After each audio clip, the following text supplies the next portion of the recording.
Hello and welcome, everyone. Delighted to have such a great group here and very excited about the conversation we're going to have today. We have a quick 30 minutes on this topic.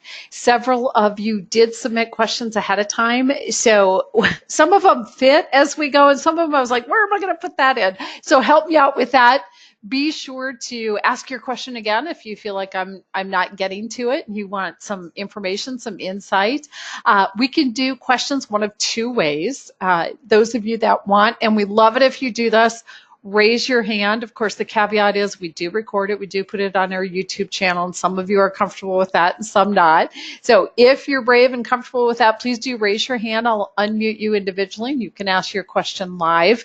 I'm actually hoping to even get to the stage of having a role play of a conversation or two with someone. And then if you want, you can also type in your questions, and I, of course, will monitor that all the way through and work very hard to get those answered. So where are we going with today's conversation on positivity? Our agenda, we're going to start out with some basic definitions. I think I'm going to move through those pretty quick so we can get into the meat of it. We'll talk some on the research because it's so incredibly insightful. Then we're going to give you the elements of positivity, specific things to really have and develop your own positivity. We'll talk about the how-to of it. That will include self-awareness and, of course, creating a habit of it. And then we will move into, okay, as a coach, it's actually a responsibility. I see a hand up on it. Laura, what I can tell you is I cannot unmute you because you have not entered your audio pin on your phone. It shows you're calling in. So if you will, on your telephone, dial your audio pin and pound, then when you are ready with that, I can unmute you. So hopefully that works out. I saw that hand go up. All right, moving forward. In terms of definitions, we are going to start out with human beings. Now, of course, this is far more complex than we're going to cover in this conversation. So let's just have a very basic understanding. We are genetic beings. We have highly developed brains. We have natural biological processes, and we all have instincts. In terms of our conscious brain, it's housed in the frontal lobes. It leads with and focuses on positive. Perhaps some of you remember when you took your coaching class, we talked about if we say don't do that, we don't hear the word don't, we just hear the do that portion and we do what you're asking us not to do. That's part of what's coming out of this. Our subconscious brain is information that is inaccessible to us. So let's compare that to the mind. The mind is where you have a flow of information through the nervous system. So the conscious mind is everything inside our awareness. So our thoughts, our feelings, our memories, what's going on in our surroundings and in the moment. And then our subconscious is that huge storehouse, and a lot of it, we're simply not aware of it, what's going on. So we're unaware of what's there. It does affect our conscious mind. And this is where you have urges and fears that come up. Okay, definition, positivity. It's a state of being. It's primarily pleasant. Now let me go even further with that. Let's give you the opposite. And I created an acronym out of this word. So tell me what you think of this acronym. The N in negativity stands for naysayer. The E is emotionally draining. The G is grief. The A is added burdens. The T is it's a trap. First I is immobilizing. The V is it's a big void. The next I is, this is a tough one, it's infectious. It's toxic. And for the Y, just plain yuck. So that's our opposite of positivity. What is positivity then? Well, let's do an acronym there as well. It's something we prepare for. It's an outcome focus. So instead of focusing on the problem or the past, we focus on the outcome that we want. It's something that you have to get started with. It isn't natural to us. We do have to put effort into it. It's important to inventory ourselves in terms of our own state of being, our own thought process and mind. It takes time to develop positivity as a habit. It's something we invest in. It has tremendous value. It enhances the insights we gain from everything we do. You want to tally it, keep track of it, and it's really about a yes attitude. Okay, so what is the research around positivity? A couple of things for you. First off, Harvard Business Review. Happiness creates success. They talk about sometimes, oh, well, success creates happiness. No. Happiness creates success. A single word has the power to influence the expression of genes that regulate both physical and emotional stress. One word has that kind of impact on us.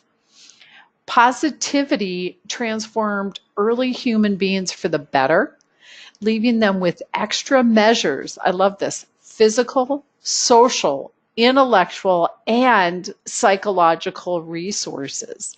That's phenomenal. The benefits of frequent positive effect.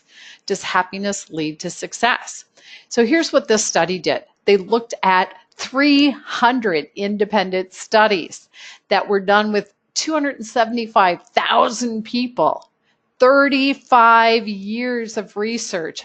That says a lot right there. And the conclusion: happiness is associated with and precedes numerous successful outcomes.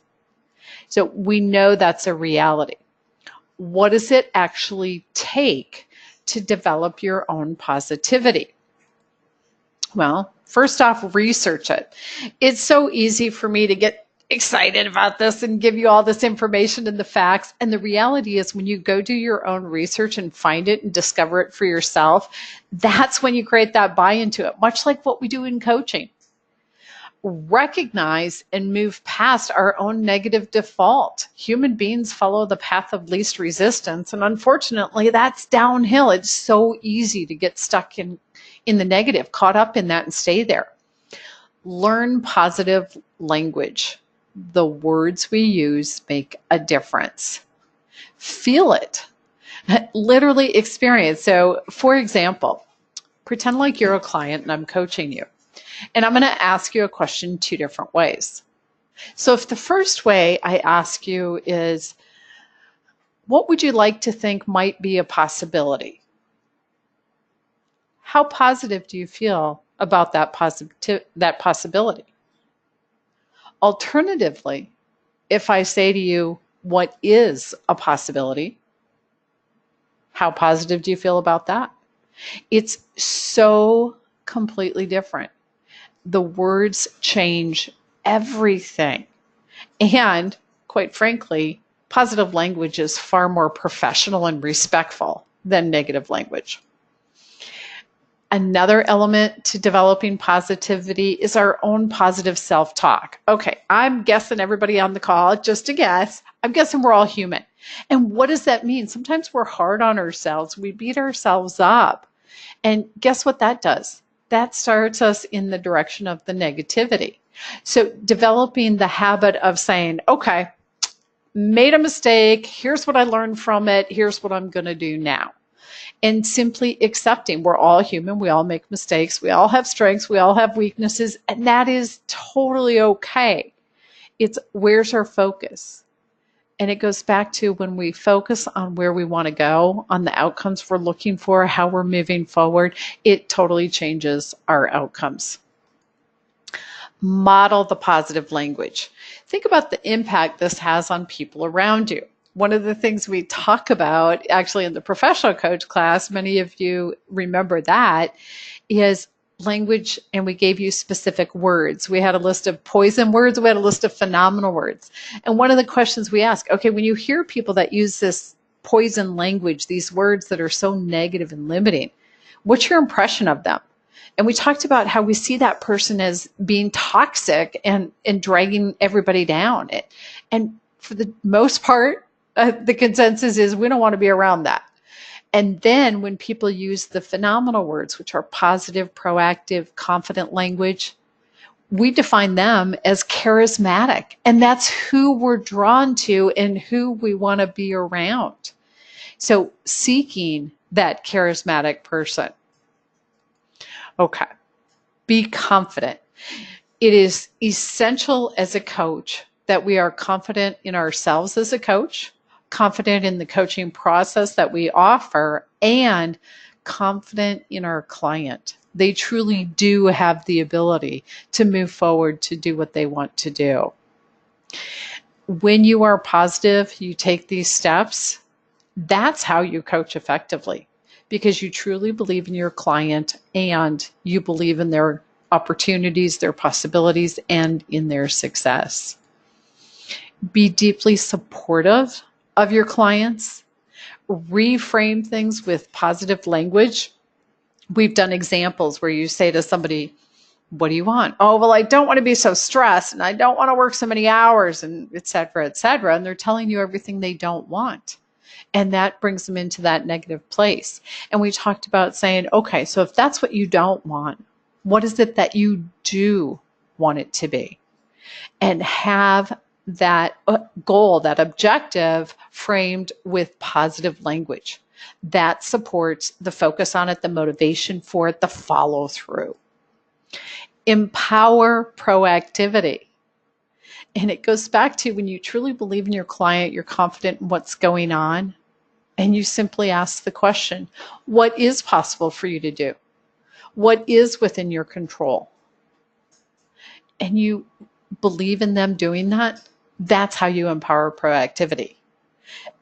And then, of course, measure your results.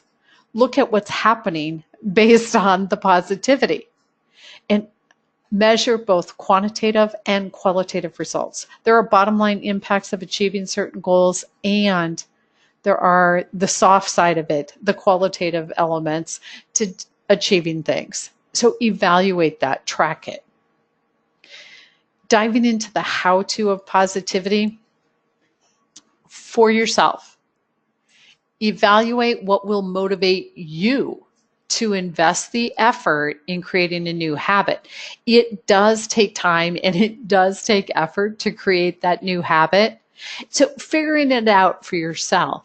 And again, you're aware as a coach, when you work with a client, it isn't about what you tell them is important. It's about what they decide is important.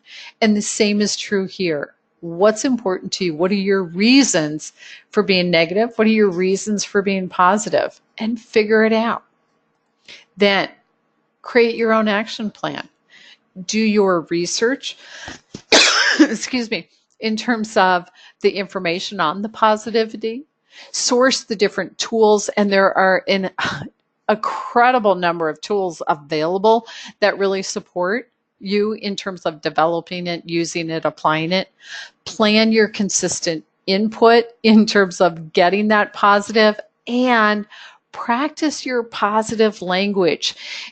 The irony of it, sometimes we talk about this in coaching, is we have this idea that, okay, well, I can learn coaching and I can turn it on and off so that when I'm in a coaching session, I'll be positive and proactive and ask those questions, et cetera, et cetera. And the reality is, most people can't just flip a switch and turn this on or off. It's a habit, a way of being for you yourself as a coach. So getting ready for that. And what does that mean to you? It means implementing based on what you decide is going to work for you, evaluating what's going on, adjusting, and then, of course, repeating on an ongoing basis. So that's pretty basic in terms of your how-to. I want to take a pause here. I mentioned earlier the interest in doing a role play. So what I want to do is dive into some questions, and whoever is having a challenging conversation, whether it's with a colleague, a coworker, or anyone else, I'm hoping that you'll volunteer to role play with me and we can deal with some of those pieces. I will throw out while I'm waiting for you to either type in and say, yes, you're willing, and I can unmute you, or to raise your hand and I can unmute you and we can do a role play of a conversation. I will go into some of the questions that were submitted ahead of time and respond to those. Whatever additional questions you have, please, this is a great time to get those entered in so we make sure we're getting them answered. One of them, and I love this one that came in ahead of time, is how can you foster positivity without coming across like a Pollyanna? And I love that question because we have this idea that, oh, if I'm positive, that means I'm just super peppy and cheerful all the time. And I'm going to say that can be true. Is it always true? Not necessarily. So, for example, positivity can be as simple as, back to those little words that we say, asking what will you do instead of what could you do. That demonstrates being positive because it demonstrates a belief in something happening. So you've got an option there. The way we use positivity in everyday conversation, think about it this way. Instead of being Pollyanna, it's about being proactive, it's about being confident, and it's about being respectful. There's a big difference there. So I'm hoping that answered that question. And if you want to do a role play of a conversation to come across positively without sounding like Pollyanna, raise your hand, let me know, and I can unmute you and we can role play. Another question is, when obstacles occur, how do you coach positivity without sounding unrealistic? Again, another great question. These are so fun. So here's what comes up for me. Yes, of course, obstacles get in the way. And the difference between coaching positivity versus negativity is when an obstacle comes up, we believe in the client's ability to figure out how to move past it, around it, etc., to figure out how to handle it. And so when we're coaching them, we're asking them, okay, what is it? What are the possibilities for moving past it? What else? What's a different way of approaching it? What are the resources to help you do that?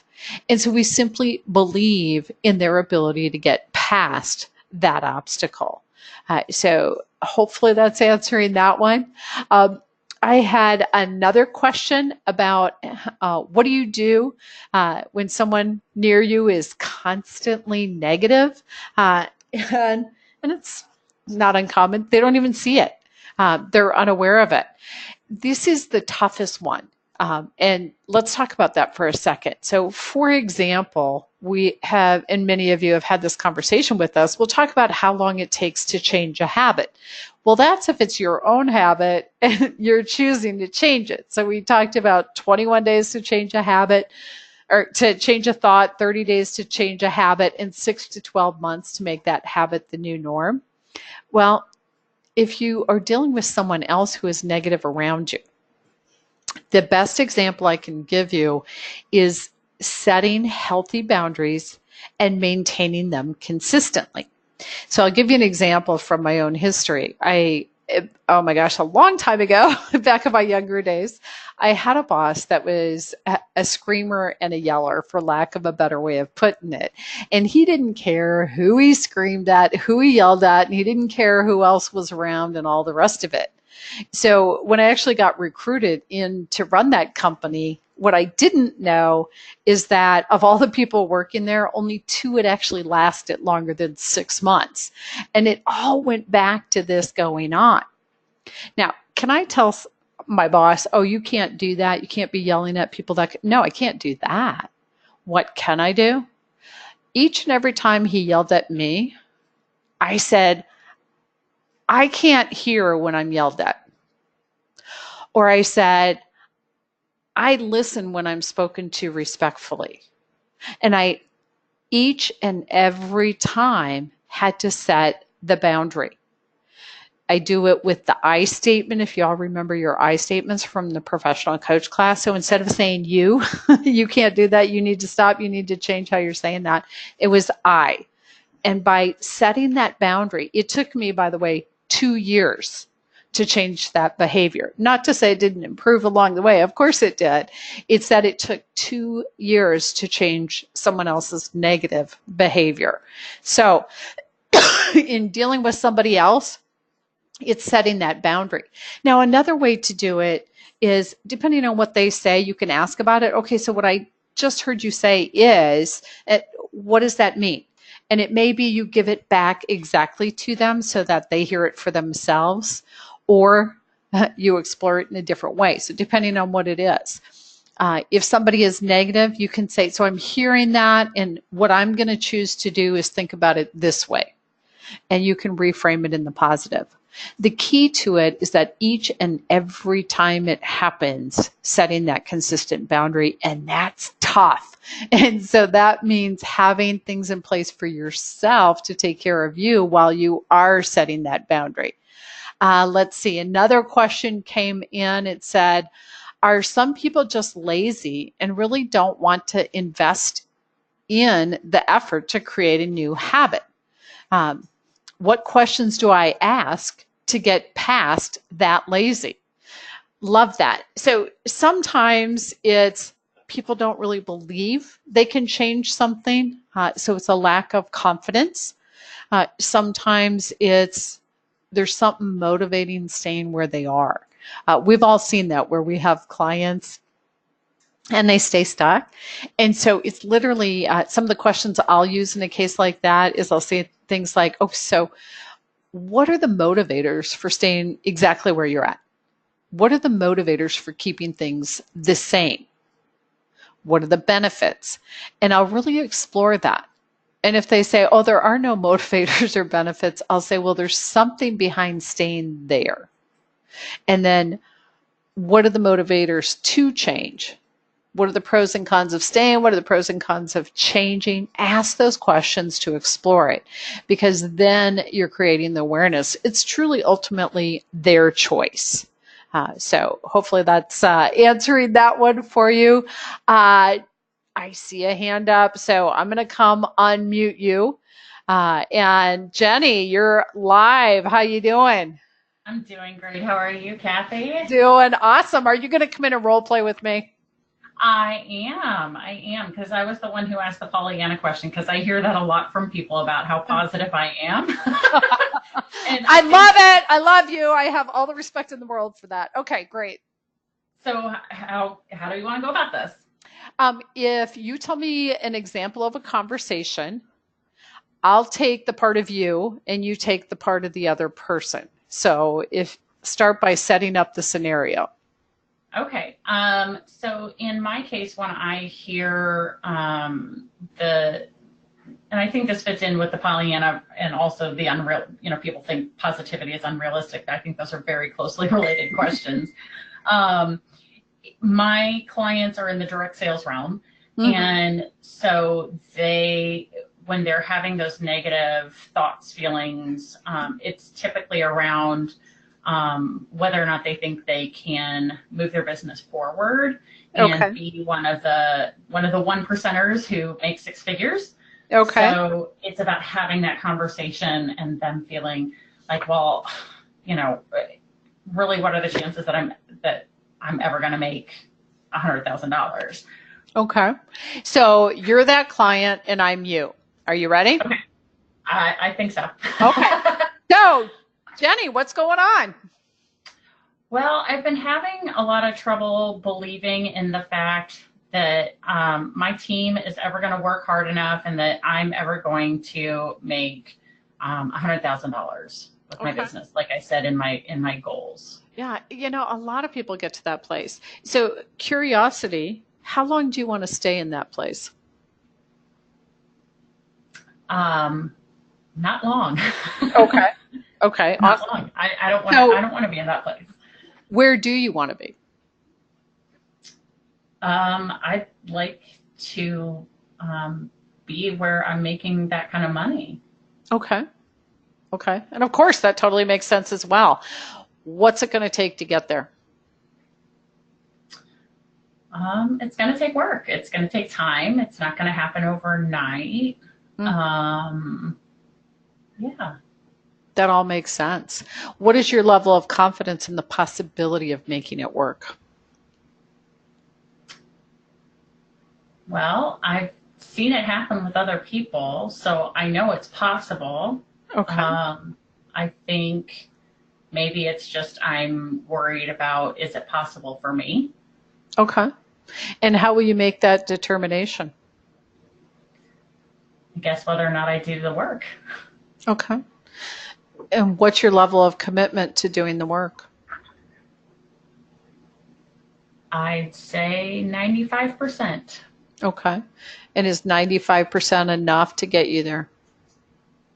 Probably not. Okay. So what do you want to do with that gap? I guess look at ways to figure out where I have deficiencies in my business, to be able to bridge that between the 95 and 100. Brilliant. Way to go, you. Thank you. So, thank you for that. So what were your takeaways from that little role play? From that, being in that position, I think it's the getting them to see that they're going to have to dig a little bit deeper. And that's really going to be about finding out where they are in their commitment to their business, their belief in their business, their belief in themselves, to be able to turn that around. Yeah, and their willingness to turn it around. Yes, true. Yes, and that's very important. Calling them out on it. Awesome. Yeah, absolutely. Thank you so much. Yeah, thank you. Thank you. I'm going to go ahead and put you back on mute so that we can dive back in. I know we're using our time fast. So, when you are a coach, positivity is a responsibility. It is something we owe to our clients. Here's a couple of things to back that up. Coaching is for the purpose of creating meaningful change. That's why our clients hire us. The research shows being successful does not always make you happier. And being happier, more positive, does make you more successful. So if we're helping our clients create change and be successful, we know that being happier and positive makes a difference. Now, hopefully you all noticed in that role play that Jenny and I just did, instead of being Pollyanna, I was simply positive. I was confident that it really was her choice, and I gave her that choice. The way we choose to see the world creates the world we see. I love that one. And one of the most significant findings in psychology in the last 20 years, individuals can choose the way they think. So we've talked about it in the professional coach class. You got a tool out of that class that helped you to be positive and confident, to feed your brain with that positive, confident language. And it's truly a choice that each and every one of us makes, just as you saw in that role play. So what are the takeaways from this? It's about establishing what your priorities are, developing your strategies for it, create your action steps, and of course, keep coming back for more continuing education. Hoping that sounds just like what we do in coaching for all of you. Darla, thank you for sharing that. Martin Seligman has a lot of wonderful resources on positive psychology. So yeah, absolutely. There's a lot out there. And of course, you've got lots of resources available to you. The International Coach Federation, the Center for Coaching Certification, the Center for Coaching Solutions, if you want a coach to support you in your process, your journey. Do check out our blog, our books, and of course, other free webinars. Feel free to call or email, quick check-in. We are available for outsourcing for coaching programs, training, and coaching. And here's an exciting one for all of you. Oh, sorry, it's the slide after this. Let me get there. Okay, first off, those of you that are here, if you are looking for support in developing a coaching program, training programs, coaches, etc., let me know. Happy to give you time to have that conversation. For yourself, define your own. What is your action plan? Go back to your coach training, pull that information out, be intentional applying those skills. If you've done the professional coach, go ahead and complete your training with the master coach and on so you can join the ICF, etc. And then, of course, as we all know in coaching, it's so important to have a coach as well. The question came in, will these slides be available? I will send you a recording, so we'll put it on YouTube. Now, here's what's exciting. Unsure how many of you have noticed it. On the website, we are now offering continuing education programs. Many of you are looking for those, both for maintaining with us and then also with the ICF. So these are 12-hour programs that do carry CEUs. And so coming up, we have one on positivity. Do check that out. We're super excited about starting to offer the continuing ed full-blown programs for that. I am happy to hang around and answer additional questions as long as any of you are here. I do want to say thank you to all of you for coming, for investing your time in being here today. Do let us know what else we can do to be helpful. So thank you, everyone. And what I'm doing now is I'm reading through in the question panel, looking for any additional questions and watching for any hands to come up with additional questions. And right now what I'm seeing, I've got a couple of you saying thank you. Glad you enjoyed the session and the quotes. So absolutely. Oh, and here's a good question. So in terms of continuing ed, at the Center for Coaching Certification, we accept all of our free webinars for you to maintain your certification. So yes, absolutely, we accept today for that. Sometimes we have people looking for programs that are pre-approved, carry actual CEU certificates, et cetera, because they use them in other places or with the ICF. That's what those full-blown programs, continuing ed programs are. So thanks for asking that question. Give me a chance to clarify that. Let's see, lots of other thank yous. Glad you enjoyed the role play. From what I can tell everybody, it seems like we're complete based on your comments. And so I'm going to say thank you very much. Have a fabulous rest of your day and do stay connected with us. So thank you.